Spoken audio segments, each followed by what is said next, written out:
Jambo na karibu wa ndugu wapendwa wasikilizaji na watazamaji wa Congo Post News, na wakaribisha tena katika taarifa yetu ya habari za mchana wa leo, ikiwa ni tarehe 28 mwezi wa 6 mwaka 2026. Basi kama itakuwa ni mara yako ya kwanza kufuatilia habari kupitia mtandao wetu wa YouTube, hakikisha una subscribe, like, comment na kushare, na kwa lugha nyingine banasema unajiabone na comment vile vile una partage. Basi acha tuendelee kutusha shukrani zetu za dhati kwa wote wanaoendelea kuchagua hapo Congo Post News kama kituo chao chema na bora cha matangazo.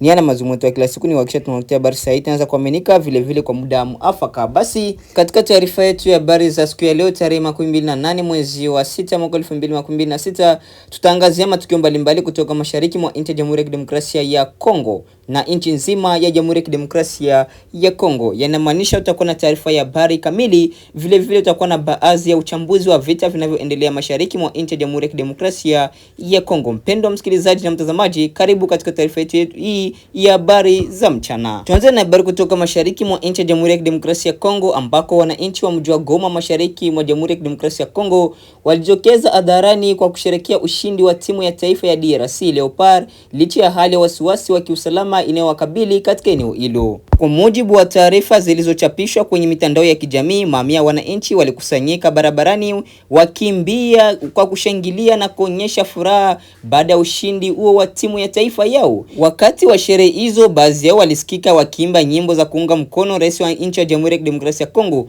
Felix Antoine Tshisekedi, huku akipaza sauti kauli wakiimba Fachi Beton. Hatua hiyo imeelezwa na baadhi ya wachambuzi kama ishara ya uzalendo na umoja wa kitaifa, ambako wananchi walitumia ushindi wa michezo kuonyesha matumaini yao ya kuona nchi ikiendelea kuwa na mshikamano licha ya changamoto ya usalama zinazoendelea huko mashariki mwa nchi ya Jamhuri ya Kidemokrasia ya Kongo.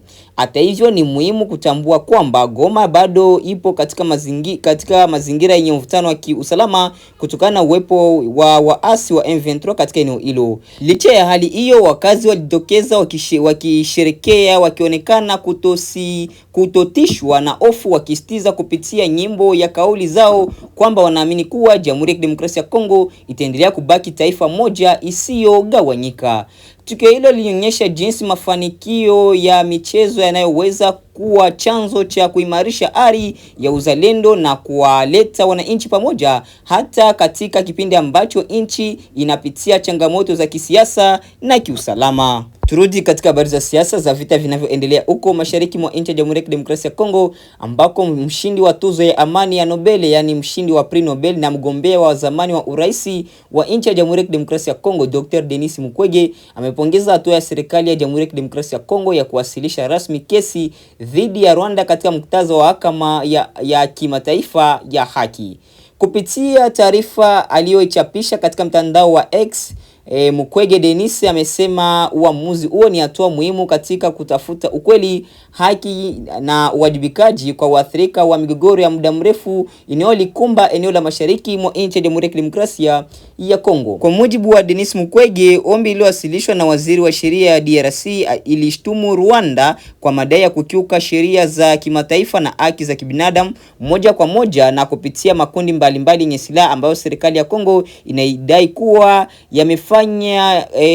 yamekuwa akifanya shughuli ndani ya nchi hiyo tangu mwaka wa 1996, yani 1996. Miongoni mwa makundi yaliyotajwa ni AFDL, RCD, CNDP pamoja na AFC M23. Hata hivyo, Dr. Mukwege amesema kuwa kufikishwa kwa swala hilo katika mahakama ya kimataifa ya haki pekee hakutoshi. Ametaka pia mahakama ya kimataifa ya uhalifu ICC kuendelea na uchunguzi wake ili kuwajibisha binafsi watu wanaotumiwa kuhusika na uhalifu wa kivita na uhalifu dhidi ya ubinadamu, hususan viongozi wa kijeshi na kisiasa wanaodaiwa kutoa amri za kutekelezwa kwa vitendo hivyo. Amezitaka nchi mbalimbali duniani kutumia kanuni ya mamlaka ya kitaifa inayoruhusu watumiwa wa uhalifu mkubwa wa kimataifa kushtakiwa hata nje ya nchi walikotenda makosa hayo.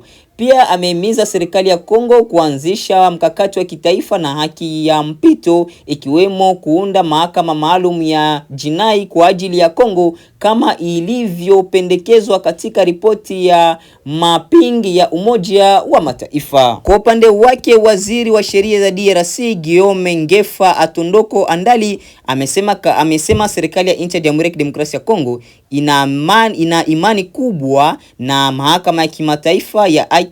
Inaamini kwamba sheria za kimataifa zinapaswa kutumika kutafuta haki kwa waathirika wa migogoro badala ya matumizi ya nguvu. Serikali ya Felix Antoine Tshisekedi imekuwa ikisitiza kwamba mapambano dhidi ya changamoto za usalama nchini Jamhuri ya Kidemokrasia ya Kongo hayataishia katika hatua za kijeshi na kidiplomasia pekee, bali pia yatahusisha mkakati wa kisheria katika mahakama ya kimataifa. Serikali inasema inalenga kuwafikisha mbele ya sheria wanaodaiwa kuhusika na uhalifu wa kivita, kudai fidia kwa madhara yaliyosababishwa na migogoro hiyo, pamoja na kurekodi madai ya uporaji wa rasilimali za taifa. Iwapo mahakama ya kimataifa ya haki itakubali kusikiliza kesi hiyo, hatua hiyo inaweza kuwa mwanzo wa mchakato mrefu wa kisheria wenye lengo la kutafuta haki ya waathirika wa migogoro na kuchangia juhudi za kujenga amani ya kudumu katika eneo la mashariki mwa nchi ya Jamhuri ya Kidemokrasia ya Kongo. Tukamata ingine taarifa ya habari ya kisiasa inayoendelea nchini Jamhuri ya Kidemokrasia ya Kongo na nchi zingine, ambako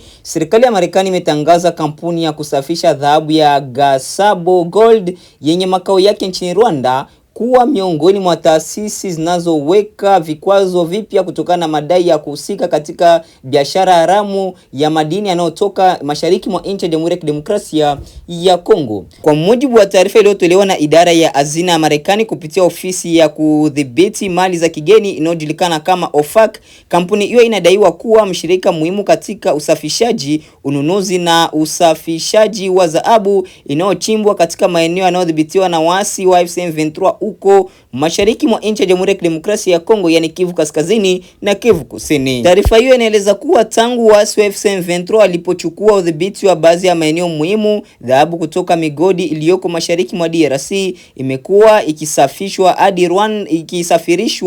hadi Rwanda chini ya ulinzi mkali kabla ya kupelekwa katika kiwanda cha Gasabo Gold kwa ajili ya kusafishwa. Kwa mujibu wa serikali ya Marekani, mwanzoni mwa mwaka 2026 pekee, zaidi ya kilo 60 ya dhahabu zenye thamani ya mamilioni ya dola zilisafirishwa kutoka mashariki mwa nchi ya Jamhuri ya Kidemokrasia ya Kongo kwenda Rwanda kupitia mtandao huo unaodaiwa kuhusisha kampuni hiyo. Mbali na kampuni ya Gasabo Gold, Marekani pia imewawekea vikwazo viongozi wake wakuu akiwemo mwenyekiti Jean Malik pamoja na mkurugenzi mkuu Bosco Kayoboti. Kampuni zingine za uchimbaji madini zinazohusishwa na Kalima pia zimeorodheshwa kwenye vikwazo hivyo. Kwa mujibu wa sheria za Marekani, hatua hiyo inamaanisha kuwa mali zote za watu na kampuni zilizoorodheshwa ambazo zipo nchini Marekani au zinadhibitiwa na raia wa Marekani zitafungwa.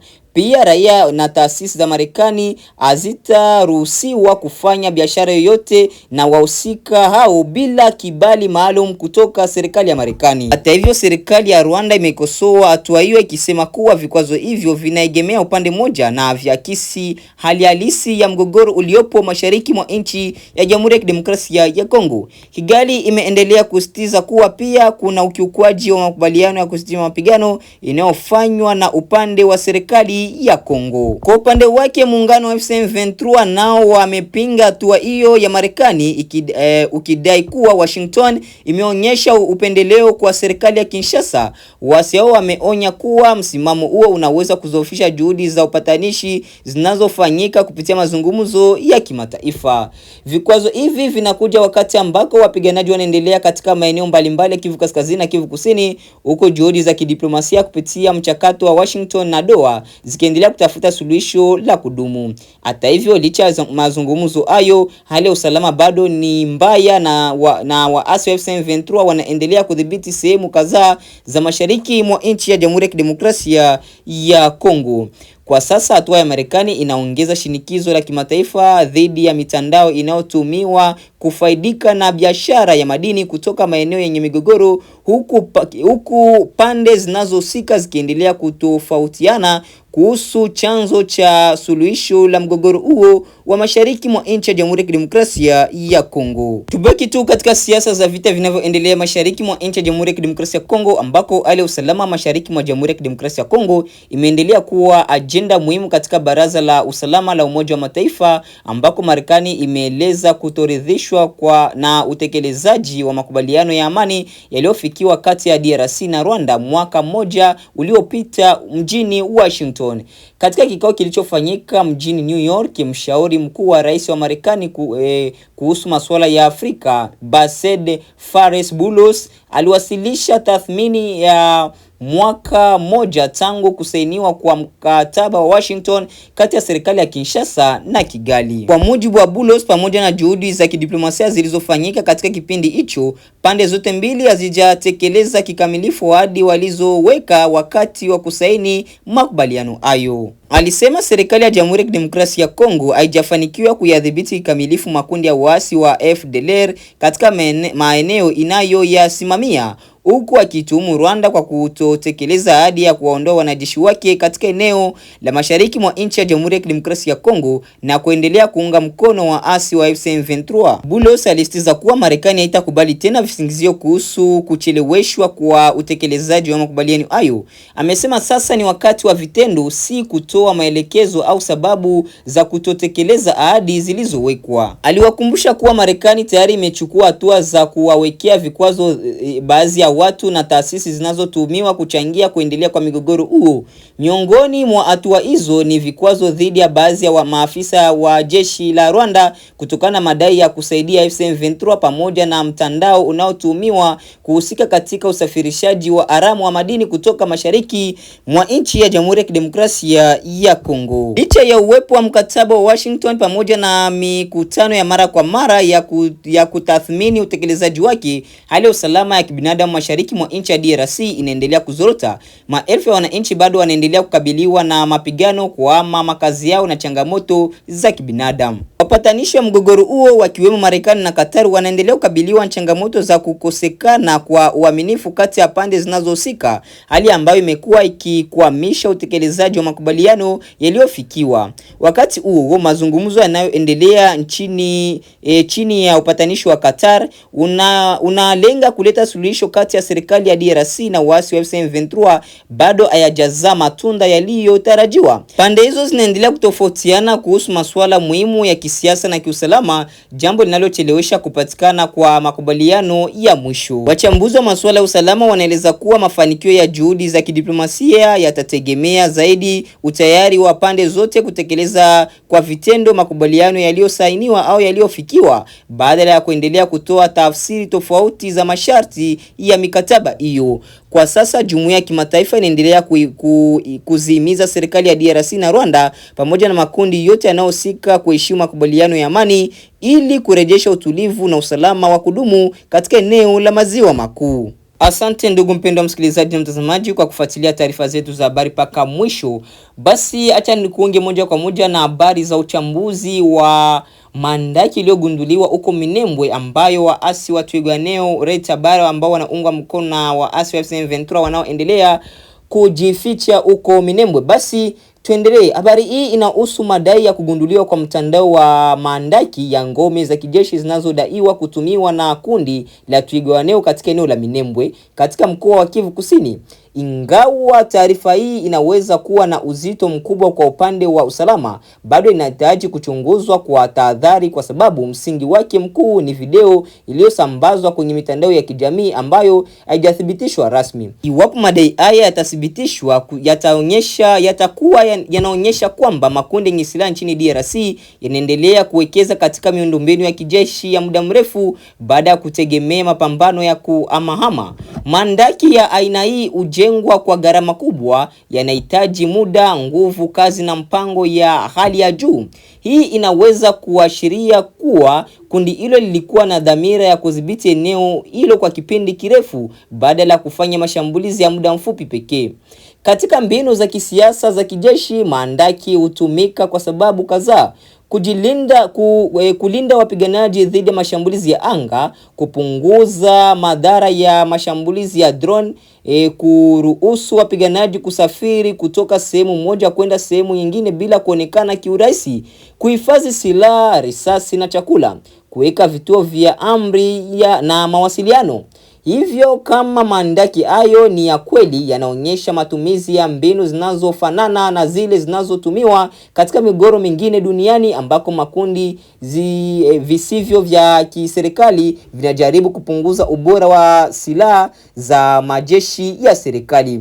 Kwa upande wa jeshi la serikali, uwepo wa maandaki unaweza kufanya operation kuwa ngumu zaidi. Badala ya kutegemea mashambulizi ya kawaida ya ardhini au angani, jeshi hulazimika kutumia upelelezi wa kina, teknolojia kutambua maeneo yaliyofichwa, vikosi maalum vya kuvamia maeneo ya chini ya ardhi. Hii inaongeza muda wa operation pamoja na gharama zake. Hapo ndipo sehemu muhimu zaidi ya uchambuzi. Habari imefanya vizuri kwa kusitiza kwamba hakuna uthibitisho rasmi, hakuna tamko kutoka kwa Twigwaneho, hakuna tamko kutoka kwa serikali, hakuna uthibitisho kutoka waangalizi uhuru. Katika mazingira ya kivita, video hii inaweza kuwa ya zamani, inaweza kuwa imepigwa sehemu tofauti, kuhaririwa au kutumiwa kama propaganda. Kwa hiyo mtaalamu wa habari hawezi kutoa hitimisho kwa kutegemea video pekee. Habari hii pia inaonyesha namna vita vya kisasa havipiganiwi kwa silaha pekee, bali pia kwa taarifa. Kusambaza video ya maandaki kunaweza kuwa malengo tofauti: kuonyesha uwezo wa kijeshi wa makundi fulani, kuwapa hofu wapinzani, kuongeza uungwaji mkono kutoka kwa wafuasi, au kuhalalisha operation za kijeshi zinazotofautiana. Ndio maana kila taarifa ya aina hii inahitaji kuthibitishwa kabla ya kukubalika kama ukweli. Na ni hapo ndipo tunapohitimisha matangazo yetu ya habari za siku ya leo, ikiwa ni tarehe 28 mwezi wa 6 mwaka 2026. Mpendwa msikilizaji na mtazamaji, acha tuende kutosha shukrani zetu za dhati kwa wote wanaoendelea kuchagua Kongo Post News kama kituo chao chema na bora cha matangazo. Basi tukutane katika taarifa zetu za habari za kesho asubuhi na saa 11 dakika 45.